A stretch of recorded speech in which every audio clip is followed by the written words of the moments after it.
쥐 같기도 하고 도마뱀 같기도 하고 머리랑 팔 보면은 약간 사람 같기도 하고. 그러니까 한 몸에 여러 생명체 어. 특징들이 막 혼재하고 있죠.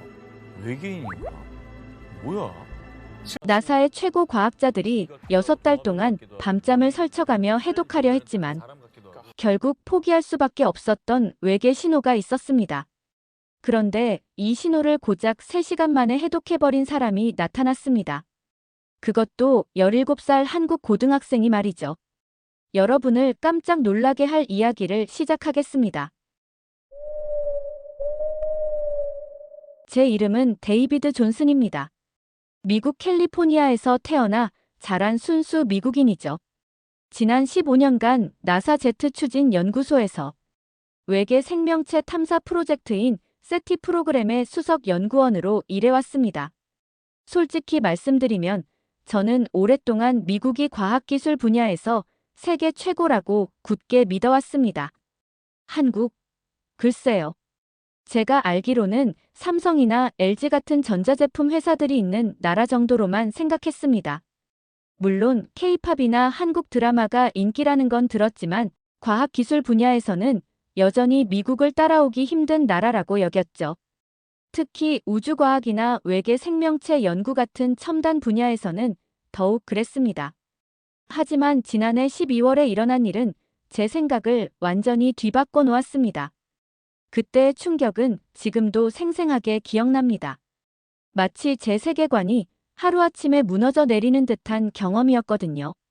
제가 15년간 쌓아온 자부심과 확신이 모두 흔들리기 시작한 그날을 말입니다. 그날은 평범한 월요일 아침이었습니다. 저는 늘 그랬듯이 커피 한 잔을 마시며 전날 밤 수신된 우주 신호 데이터를 확인하고 있었습니다. 그런데 갑자기 동료 연구원 마이클이 흥분한 얼굴로 제게 달려왔습니다. 데이비드, 이거 봐. 지금까지 본 것 중에 가장 이상한 신호야. 그의 목소리에는 긴장감과 설렘이 동시에 묻어 있었습니다. 모니터 화면에 나타난 신호는 정말 특이했습니다. 지금까지 수신했던 자연적인 우주 신호들과는 완전히 다른 패턴을 보이고 있었거든요. 규칙적이면서도 복잡한 구조, 마치 어떤 의미를 담고 있는 것처럼 보이는 배열이었습니다. 제 심장이 빠르게 뛰기 시작했습니다.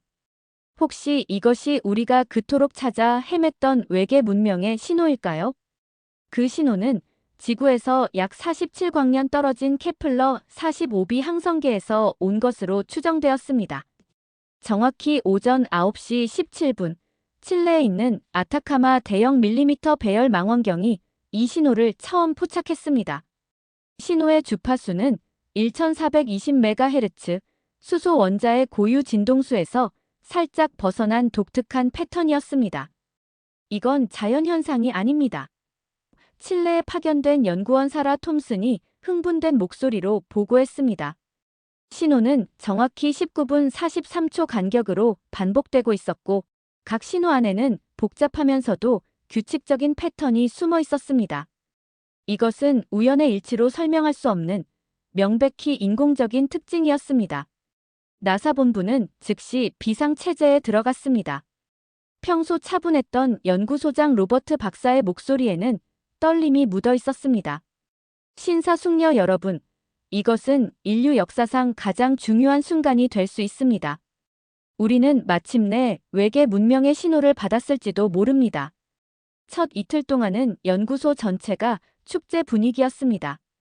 모든 직원들이 자발적으로 밤낮을 가리지 않고 일했고 커피 머신 앞에는 항상 줄이 서 있었습니다. 저 역시 잠을 제대로 자지 못했지만 전혀 피곤하지 않았습니다. 꿈에 그리던 순간이 마침내 찾아온 것 같았거든요. 전 세계 최고의 암호 해독 전문가들이 소집되었습니다. 하버드 대학교의 수학과 교수이자 노벨상 수상자인 조나단 하리스 박사가 가장 먼저 도착했습니다. 30년간 기다려온 순간입니다. 그가 말했습니다. 우리가 마침내 외계인과 대화할 수 있게 된 거예요. MIT에서는 인공지능 전문가 레이첼 김 교수가 왔고 스탠포드에서는 언어학의 권위자 마크 존슨 박사가 참여했습니다. 유럽에서도 옥스퍼드의 양자물리학자 에밀리 화이트 교수와 케임브리지의 정보이론 전문가 피터 브라운 박사가 급히 날아왔습니다. 저희는 이 신호를 케플러 메시지라고 명명했습니다. 그리고 전력을 다해 해독 작업에 매달렸습니다. 처음 일주일 동안은 모든 것이 순조로워 보였습니다. 조나단 박사는 이 패턴에서 소수의 배열을 발견했다고 흥미진진하게 보고했고, 레이첼 교수는 인공지능 알고리즘이 일정한 구조를 감지하고 있다고 말했습니다. 하지만 첫 번째 좌절이 찾아온 것은 정확히 열흘째 되는 날이었습니다. 조나단 박사가 발견했다고 생각했던 소수 패턴이 사실은 착각이었다는 것이 밝혀진 겁니다. 미안합니다. 그가 회의실에서 고개를 숙이며 말했습니다. 제가 너무 성급했네요. 이건 소수와는 전혀 관련이 없었습니다. 레이첼 교수의 인공지능도 마찬가지였습니다. 처음에는 패턴을 찾았다고 생각했지만 더 정밀한 분석 결과 그것은 단순한 노이즈에 불과했습니다. 알고리즘이 존재하지 않는 패턴을 만들어낸 것 같습니다. 그녀가 실망스러운 표정으로 보고했습니다. 저는 점점 불안해지기 시작했습니다. 세계 최고의 전문가들이 이렇게 쉽게 막힐 리는 없다고 생각했는데 현실은 생각보다 훨씬 복잡했습니다. 하지만 저는 여전히 희망을 잃지 않았습니다. 미국의 과학 기술력이라면 분명히 해답을 찾을 수 있을 것이라고 믿었거든요. 한 달이 지나면서 연구소의 분위기는 완전히 바뀌었습니다. 처음의 흥분과 기대감은 점점 좌절과 피로로 바뀌어 갔습니다. 에밀리 화이트 교수는 양자역학적 접근을 시도했지만 실패했고, 피터 브라운 박사의 정보 이론적 분석도 막다른 길에 부딪혔습니다. 이상합니다. 마크 존슨 박사가 머리를 쥐어뜯으며 말했습니다. 언어학적으로 접근해봐도 이것은 어떤 알려진 언어 구조와도 맞지 않아요. 심지어 고대 언어나 사라진 문명의 언어와도 전혀 다릅니다. 두 번째 달에는 더 많은 전문가들이 합류했습니다. 독일의 막스 플랑크 연구소에서 온 한스 밀러 박사는 독일의 암호 해독 기술을 총동원해봤지만 소용없었다고 보고했습니다. 프랑스 국립과학연구센터의 마리 듀퐁 박사도 프랑스가 자랑하는 수학적 분석 기법으로도 해결할 수 없었다고 실토했습니다. 러시아에서 온 이반 페트로프 박사는 더욱 직설적이었습니다. 소비에트 시절부터 축적된 우리의 암호 해독 노하우를 모두 동원했지만 이 신호는 우리가 지금까지 경험한 그 어떤 것과도 다릅니다. 마치 완전히 다른 차원의 논리로 만들어진 것 같아요. 저는 개인적으로 일본에서 온 다나카 히로시 교수에게 큰 기대를 걸었습니다. 일본은 전자공학과 컴퓨터 기술에서 세계 최고 수준이니까요. 하지만 그마저도 3주 만에 포기 선언을 했습니다. 일본의 슈퍼컴퓨터와 최첨단 분석 소프트웨어로도 이 신호의 구조를 파악할 수 없습니다. 석 달째가 되자 연구진들 사이에서 갈등이 시작되었습니다. 조나단 박사는 수학적 접근이 최우선이다라고 주장했고, 레이첼 교수는 인공지능만이 답이다라고 맞섰습니다. 마크 박사는 언어학적 관점 없이는 불가능하다고 고집했고, 에밀리 교수는 물리학 법칙을 무시하고서는 아무것도 할 수 없다고 반박했습니다. 회의실에서는 연일 격론이 벌어졌습니다. 당신들의 방법론이 틀렸기 때문에 진전이 없는 겁니다. 우리 분야를 무시하지 마세요. 도대체 언제까지 이런 식으로 시간만 낭비할 건가요? 저는 이런 상황을 지켜보며 점점 절망감에 빠져들었습니다. 세계 최고라고 자부했던 과학자들이 서로 다투기만 하고 해답은 찾지 못하는 모습이 너무나 한심해 보였거든요. 넷 달째에는 더욱 충격적인 일이 벌어졌습니다. 하버드의 조나단 박사가 갑자기 이 프로젝트에서 빠지겠다고 선언한 겁니다. 제 명성에 타격을 줄 수는 없습니다. 이 신호는 해독 불가능한 것 같아요. 그의 탈퇴는 도미노 효과를 일으켰습니다. 일주일 만에 MIT의 레이첼 교수도 다른 연구에 집중해야겠다며 연구팀을 떠났습니다. 스탠포드의 마크 박사는 이것은 시간 낭비였다고 씁쓸하게 말하며 캘리포니아로 돌아갔습니다. 유럽의 과학자들도 마찬가지였습니다. 옥스퍼드의 에밀리 교수는 영국으로 돌아가서 더 현실적인 연구를 해야겠다고 했고, 케임브리지의 피터 박사는 이 신호는 아마도 외계인의 장난일 것이라며 비관적인 전망을 내놓았습니다. 5달째에는 연구진의 절반이 떠나 있었습니다. 남은 사람들도 의욕을 잃은 상태였죠. 독일의 한스 박사는 독일 정부에서 철수 명령을 내렸다고 했고, 프랑스의 마리 박사는 파리에서 더 중요한 프로젝트가 기다리고 있다며 짐을 쌌습니다. 러시아의 이반 박사만은 끝까지 남아 있었지만 그마저도 러시아의 과학 기술로도 한계가 있다는 것을 인정할 수밖에 없다고 토로했습니다. 심지어 일본의 다나카 교수는 일본이 자랑하는 전자기술도 이 앞에서는 무력하다며 고개를 흔들었습니다. 저는 밤마다 연구소에 혼자 남아 모니터 화면을 바라보며 자문했습니다. 정말 우리 인류의 지능으로는 이 신호를 이해할 수 없는 건가? 미국이 세계 최고라고 자부했던 과학기술도 이 정도밖에 안 되는 건가? 6달째가 되던 어느 금요일 오후, 로버트 박사가 마지막 연구팀 회의를 소집했습니다. 회의실에는 고작 7명만이 남아 있었습니다. 처음 시작할 때의 25명과는 비교도 안 되는 초라한 모습이었죠. 여러분, 로버트 박사의 목소리는 지쳐 있었습니다. 우리는 이 프로젝트를 공식적으로 중단하기로 결정했습니다. 현재의 과학기술 수준으로는 더 이상의 진전을 기대하기 어려워 보입니다. 아마도 외계 문명의 지능이 우리보다 수백 년, 아니 수천 년은 앞서 있는 것 같습니다. 회의실은 무거운 침묵에 빠졌습니다.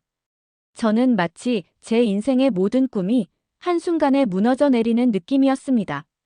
15년간 우주과학에 바친 제 모든 노력이 무의미해진 것 같았거든요.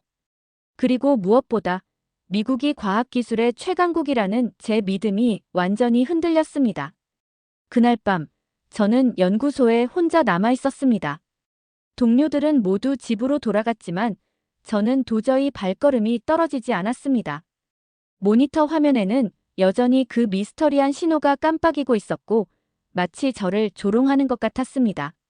정말 우리가 이 정도밖에 안 되는 건가? 저는 혼잣말을 중얼거렸습니다. 15년간의 연구 경력 하버드에서 받은 박사, 학위, 나사에서 쌓은 모든 경험이 무용지물이 된 기분이었습니다. 미국이 세계 최고의 과학기술 강국이라는 자부심도 크게 흔들렸죠. 그때 갑자기 제 이메일에 새 메시지가 도착했다는 알림이 떴습니다.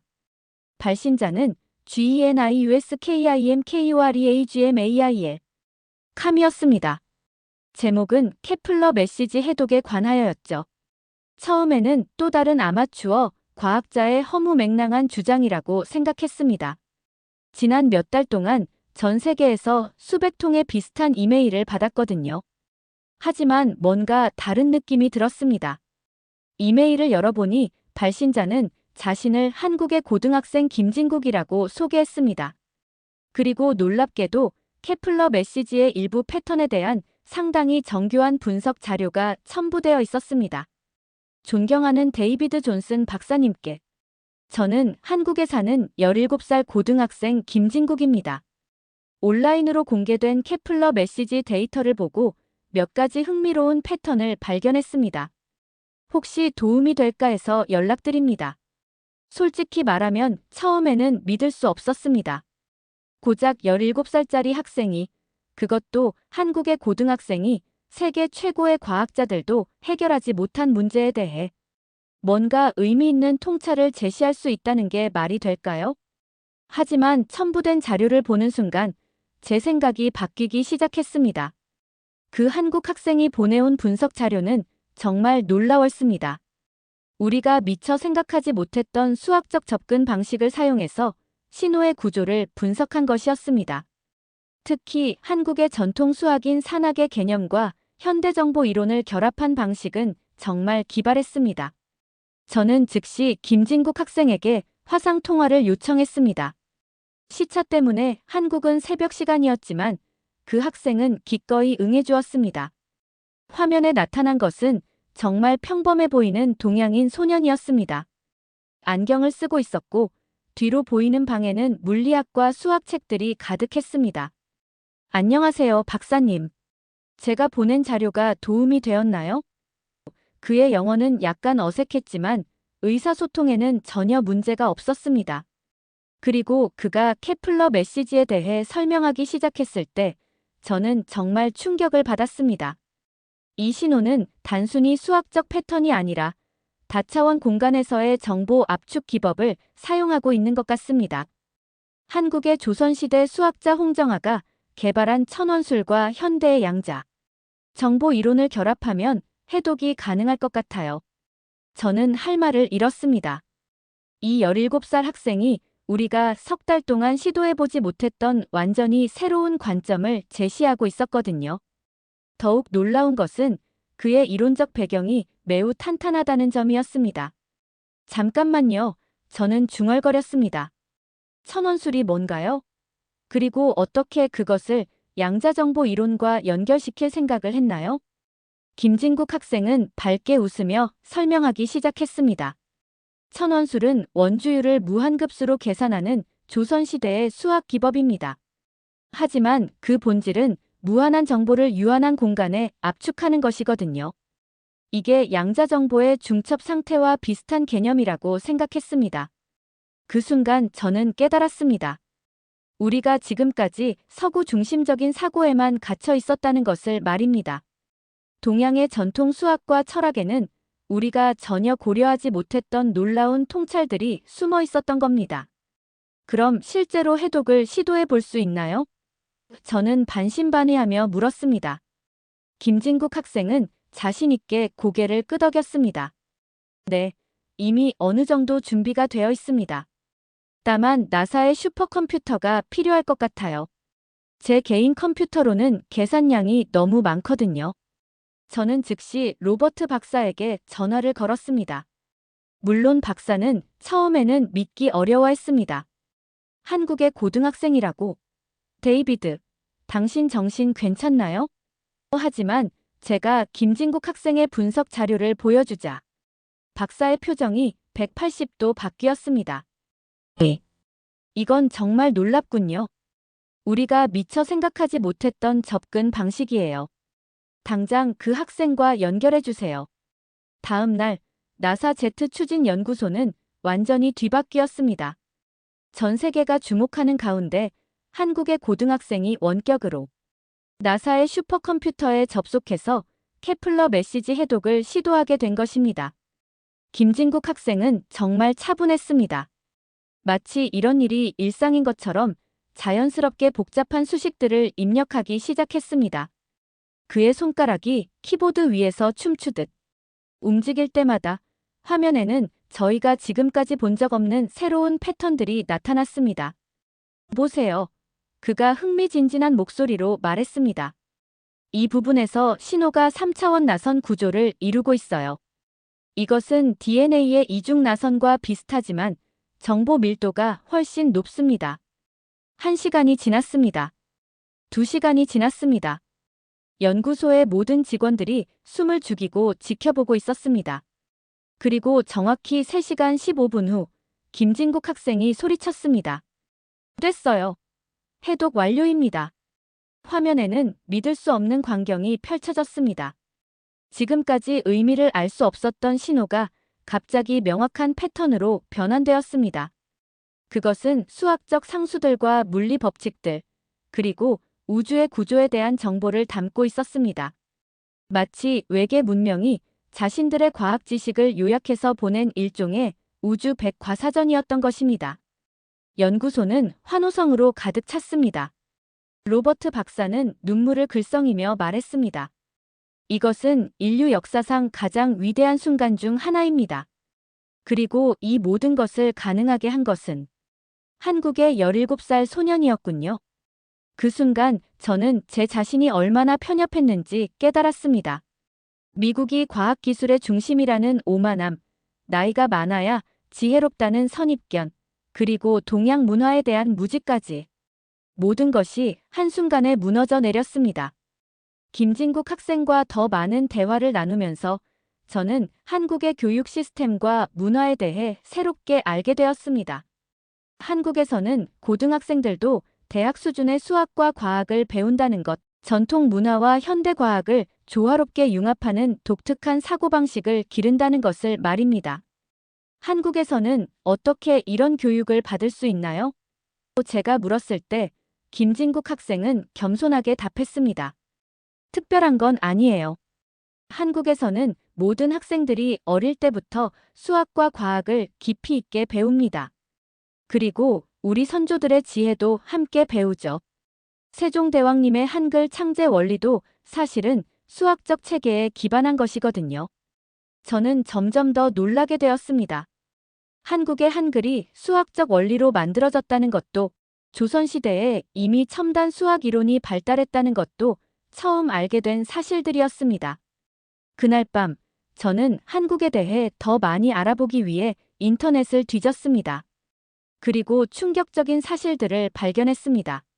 한국이 세계에서 인터넷 속도가 가장 빠른 나라라는 것, 반도체와 디스플레이 기술에서 세계 1위라는 것, 그리고 최근에는 인공지능과 바이오 기술에서도 놀라운 성과를 내고 있다는 것을 말입니다. 내가 한국을 너무 과소평가했구나. 저는 스스로에게 부끄러움을 느꼈습니다. K-팝이나 드라마로만 한국을 바라봤던 제 자신이 얼마나 얕은 사고를 하고 있었는지 깨달았거든요. 더욱 놀라운 것은 김진국 학생이 혼자서 이런 성과를 이룬 것이 아니라는 점이었습니다. 그에게는 온라인으로 연결된 한국의 다른 영재 학생들이 있었고, 그들이 함께 협력해서 문제를 해결한 것이었습니다. 한국에는 저 같은 학생들이 많아요. 김진국 학생이 말했습니다. 우리는 서로 도우며 함께 성장해 나가거든요. 이번 성과도 제 혼자만의 것이 아니에요. 김진국 학생과 계속 소통하면서 저는 한국 문화의 깊이를 더욱 실감하게 되었습니다. 그는 단순히 수학과 과학에만 뛰어난 것이 아니라 철학적 사고와 인문학적 소양도 갖추고 있었습니다. 박사님, 이번 해독 과정에서 가장 중요했던 것은 기술이 아니라 마음가짐이었어요. 그가 어느 날 말했습니다. 서로 다른 문명이 소통하려면 먼저 상대방을 이해하려는 마음이 있어야 하거든요. 이 말을 들었을 때 저는 깊은 감동을 받았습니다. 17살 소년이 외계 문명과의 소통에 대해 이렇게 깊이 있는 철학적 사고를 하고 있다니. 미국의 같은 나이 학생들은 대부분 게임이나 소셜미디어에만 관심이 있는데 말입니다. 한국에서는 어떻게 이런 사고방식을 기르나요? 저는 정말 궁금했습니다. 우리에게는 홍익인간이라는 철학이 있어요.